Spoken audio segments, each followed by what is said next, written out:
What's up, YouTubers and YouTubettes? This is JB Boxing, back again with another one. All right, we're going to talk about Tony Harrison versus Charlo, slated for June 23rd. That fight will not be in Houston, Texas, man. I'm from Houston, man. I was hoping that fight would be there because I was definitely going to be at the fight. But that fight will not be in Houston, Texas. It will be either in Los Angeles or in Las Vegas. Let's talk about the matchup, man. I think it's going to be a great rematch, man. The first fight was very controversial. A lot of people felt Charlo won. You know, some people thought Tony Harrison won. Me personally, man, I'm from Houston, you know, so there's no bias here. But me personally, man, I thought Tony Harrison edged the fight out, man. I think I had the fight 7-5 for Jamil. 7-5 for Tony Harrison. I thought he controlled the pace of the fight, controlled the tempo, dictated the pace. The fight was more... When you look at that fight, man, that fight was fought at a style that favored Tony Harrison. You know, it was not a lot of punches thrown. It was a lot of it was fought at a steady, it wasn't at a fast pace. It was at a very steady pace, and that favored Tony Harrison, man. He was able to pick his shots. He was able to land that jab. I thought the jab actually was the difference, man. And then and I think the two significant punches that were landing in that fight to me were landed by Tony Harrison. I thought he hurt Charlo twice in that fight. I didn't think Jamal hurt Tony at all, man. He might have stunned him maybe once in that fight, but I thought the two most significant punches were landed by Tony Harrison actually in that fight, even though Charlo went into that fight as the more powerful puncher. You know, I thought Jamil was swinging for the fences too much in that fight. He was trying to be a home run hitter, as I use an analogy in baseball, trying to be a home run hitter instead of taking what the pitch, instead of like we say when a batter's trying to swing for the fences, you know, you go with the pitch, man. You know, get singles, doubles, and triples and stuff like that are just as effective and just as sometimes is what you need to do instead of trying to swing for the home run all the time. And I thought that's what Charlo did, man. I thought he loaded up on his punches a little bit too much. You know, he's got the same trainer as Errol Spence, and I think he's fighting that same aggressive style that Errol's been known to fight, you know. But I think what he was doing, what Errol doesn't do, was he was loading up on his punches, man. You look at Errol, man. Errol's a pressure fighter, man. But he's throwing punches. He throws punches at different speeds. He knows when to really, look for the big shot, man. He's not trying to load up every punch like Jamil was doing. I thought he fell in love with his knockouts that he had got in his previous fight, especially the one against Erickson Lubin, man. That was one of those highlight reel knockouts of the year type of knockouts. And I thought after that fight, man, he kind of fell in love with it. I thought it kind of actually bit him in the previous fight with Austin Trout, man. You know, he was actually, looking for the knockout there because, Austin Trout had never actually been knocked out. He's been stopped by Jared Hurd, but he's never been, like, knocked out. I thought he was, looking to knock Trout out. But he was able to beat Trout because Trout, wasn't busy enough, and Trout was more of on a defense. And I thought he had probably read the press clippings of Charlo power, and I thought he didn't let his hands go enough. And he was able to outpoint Austin Trout. But in the fight with Tony Harrison, man, Tony, you fighting that style of fight, loading up on your punches, looking for big shots that played into Tony Harrison's hand.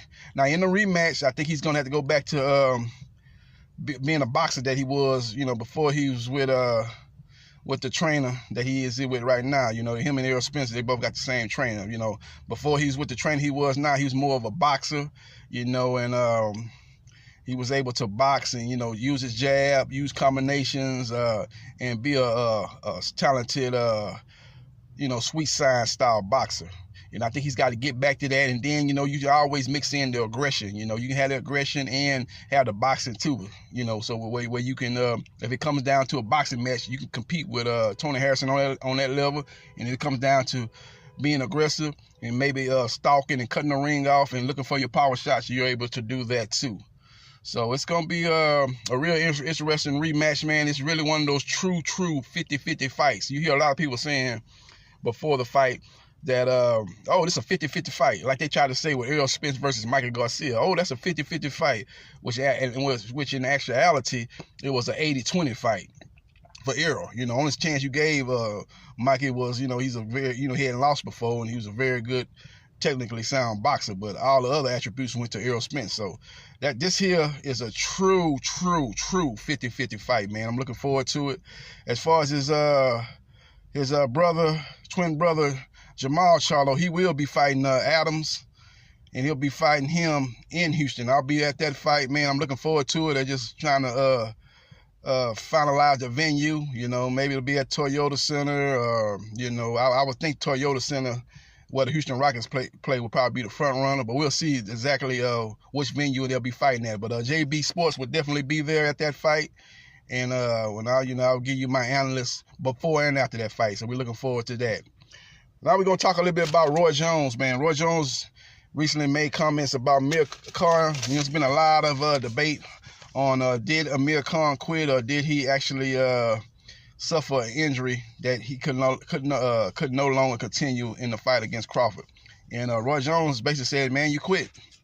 Fighting like himself. Roy said, fighting like myself, man, they have to carry me out the ring on a stretcher. There's no way I'm gonna quit standing on my own 2 feet. There's no way I'm gonna quit. I'm gonna fight, and like you said, they're gonna have to carry me out, man. That's not where I was born and bred it. And he said, Amir Khan, you look at his career, man, he was a great amateur. He fought a lot of great fights, a lot of courageous fights. He fought Canelo, at a catch weight of 155 pounds, gave away a lot of weight, and he fought him and got knocked out. He's been in there with a lot of tough fighters. Danny Garcia got stopped in that fight. He's been in there with a lot of great fighters. Zab Judah, he's fought Marcos Maidana. And he's always showed a lot of courage in the ring, man. But in this situation, I think he said that Amir Khan was, found a way out of a fight, man, that he probably felt that he couldn't win. And when you look at the fight, man, Amir Khan has always said, hey, man, I've never been outboxed at welterweight, 147 pounds. And in that fight, he was actually getting outboxed by Bud Crawford. And I think that kind of played in his mind psychologically. He was in my own game. A situation where I thought was going to be my strength as far as outboxing him. I'm not even beating him, I can't even beat him when I'm fighting at my strength. He's outboxing me, and he's beating me at my own game. And I think that messed with Amir Khan's mind and messed with him psychologically.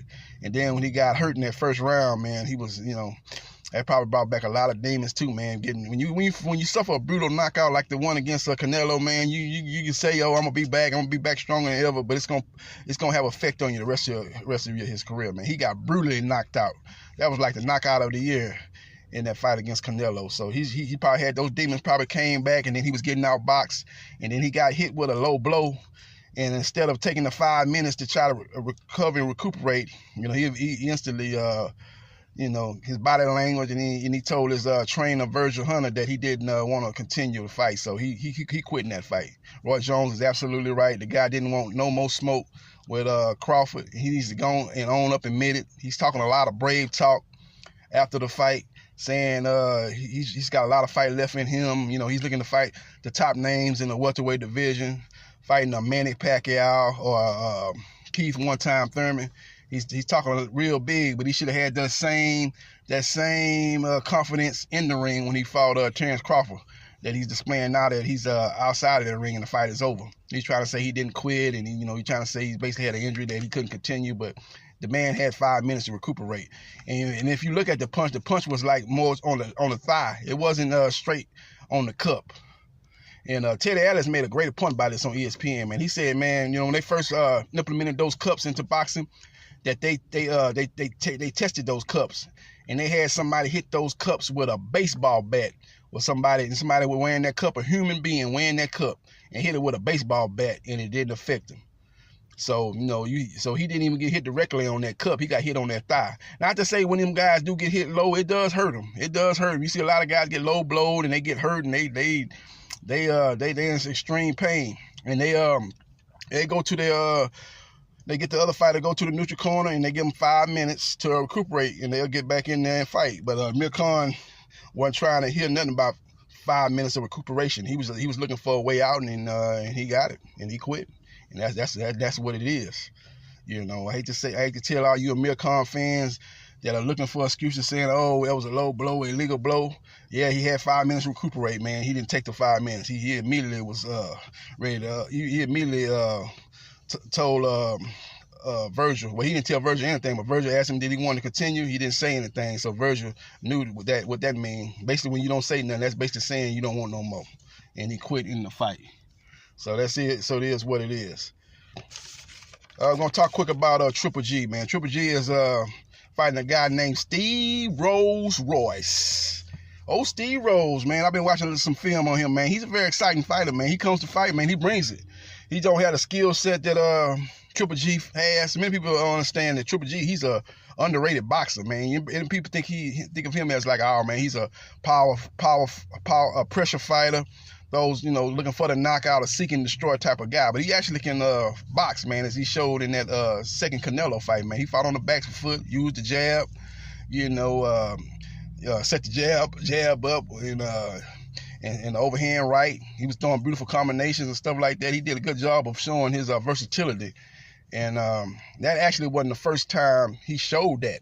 He actually showed that in a David Lemieux fight, man. Everybody thought that was going to be a knockdown, drag-out type of fight. And he actually put on a boxing clinic on David Lemieux with the jab and hitting him with the overhand right combinations. And he fought from a distance, used his superior boxing skills to beat David Lemieux. And that's the same thing he was doing, especially in the second half of the fight against Canelo. So I think that's going to be the difference. I think he's going to come in aggressive and try to bang with Steve Rose, but I think he'll do a little bit more boxing, man, and outpoint him and, you know, and kind of soften him up. And I'm looking for maybe a late stoppage by Triple G in that fight, man. I think maybe the first couple of rounds, I think he'll probably try to go toe-to-toe with Steve Rose, give him what he was looking for, to show that, you know, maybe he's the stronger fighter, even though Steve Rose actually is coming down from 168 to 164, and he's coming up from 160 to 164, that being Triple G.